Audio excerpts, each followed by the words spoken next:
Assalamualaikum warahmatullahi wabarakatuh. Halo semuanya. Aku panggil apa ya?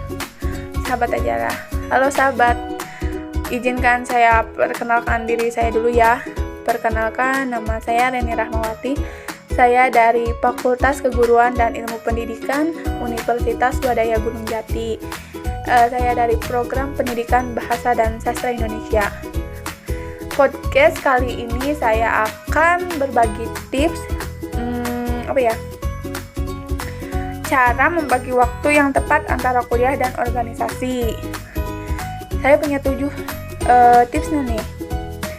Saat kuliah, emang sih biasanya seorang mahasiswa itu tidak akan menghabiskan waktunya untuk fokus belajar saja gitu. Ada banyak kegiatan yang mungkin akan diikuti. Nah, hal ini berlaku bagi semua mahasiswa loh. Salah satu kegiatan yang banyak diikuti oleh para mahasiswa adalah organisasi. Baik itu organisasi dalam kampus maupun luar kampus. Tapi seringkali menjadi kendala adalah antara menyeimbangkan waktu atau membagi waktu untuk kuliah dengan organisasi atau kegiatan lainnya. Jangan khawatir, kamu tetap bisa eksis di organisasi atau kegiatan lainnya loh. Gimana caranya? Aku kasih tips ya. Yang pertama itu, ingatlah kembali apa yang menjadi tujuanmu. Kemudian tentukan presentasi prioritas masing-masing. Cara terbaik membagi waktu adalah menanyakan kepada diri kamu sendiri, apa sih sebenarnya yang menjadi tujuan kamu? Sebelum melakukan apapun, cobalah untuk bertanya kepada diri sendiri. Kemudian tanyakan pada dirimu, apa sebenarnya yang kamu inginkan, apa yang kamu harapkan, dan yang paling penting, apa yang menjadi tujuan kamu saat ini. Kemudian, misalnya nih ya, aku kasih contohnya dulu. Misalnya, tujuan kalian tuh kuliah ke luar negeri adalah untuk mendapat pendidikan terbaik, bukan di bidang tertentu misalnya. Tapi pendidikan itu tentunya bisa ditunjang dengan organisasi yang berhubungan. Nah, maka kamu bisa mengambil prioritas kuliah baru, kemudian organisasi yang berhubungan dengan kuliahmu. Kemudian kamu bisa membuat presentasi waktumu. Misal, 40% organisasi, kemudian 60%-nya untuk kuliah. Tips yang kedua yaitu tentukan prioritasmu, mana dulu yang harus kamu kerjakan. Setelah mengetahui tujuanmu, sekarang waktunya kamu menentukan prioritasmu.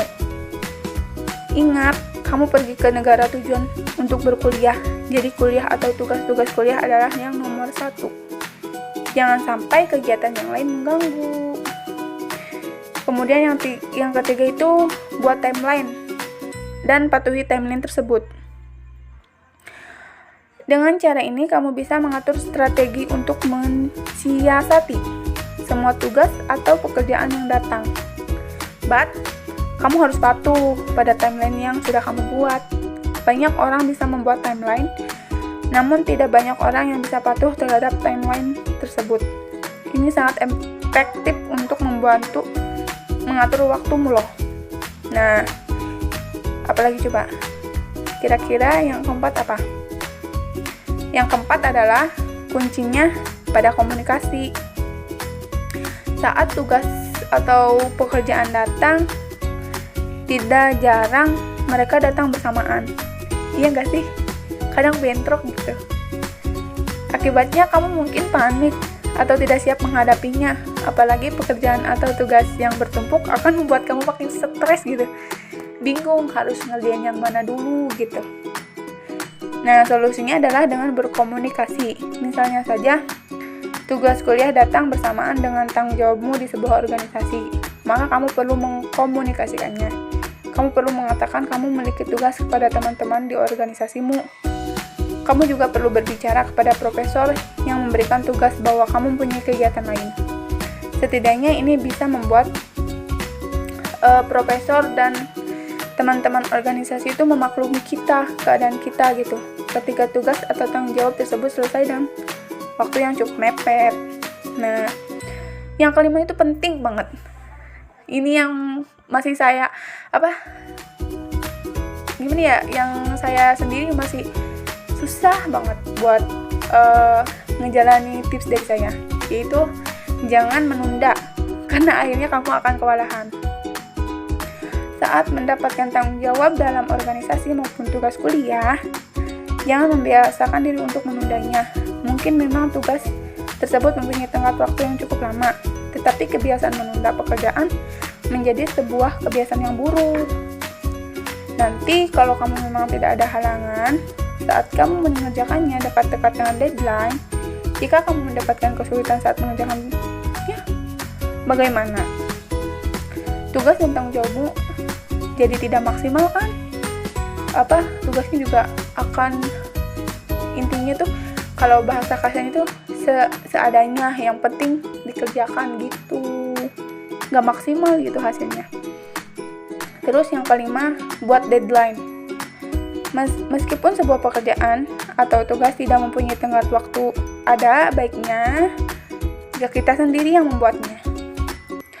Gunanya untuk kita tidak berlarut-larut dalam mengerjakan tugas tersebut, karena jika terlalu lama mengerjakan tugas, biasanya kamu akan mudah stres. Kemudian yang ketujuh, lakukan dengan total. Setiap melakukan sesuatu, usahakan selalu memberikan kemampuan terbaikmu. Tenang saja. Yang untuk bukan dosen atau organisasi yang kamu ikuti gitu doang, gimana ya?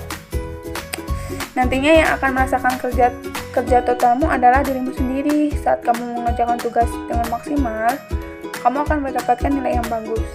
Begitu juga saat kamu melakukan pekerjaan dengan totalitas di organisasi, kamu akan disegani dan dipuji atas pekerjaanmu yang tersebut.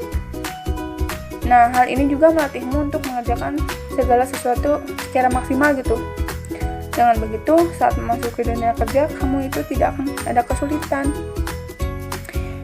Nah, sekian deh tips dari aku. Mungkin itu saja tips-tips dari aku. Semangat ya guys. Itu tadi beberapa cara dan tips untuk mengatur waktu saat kuliah.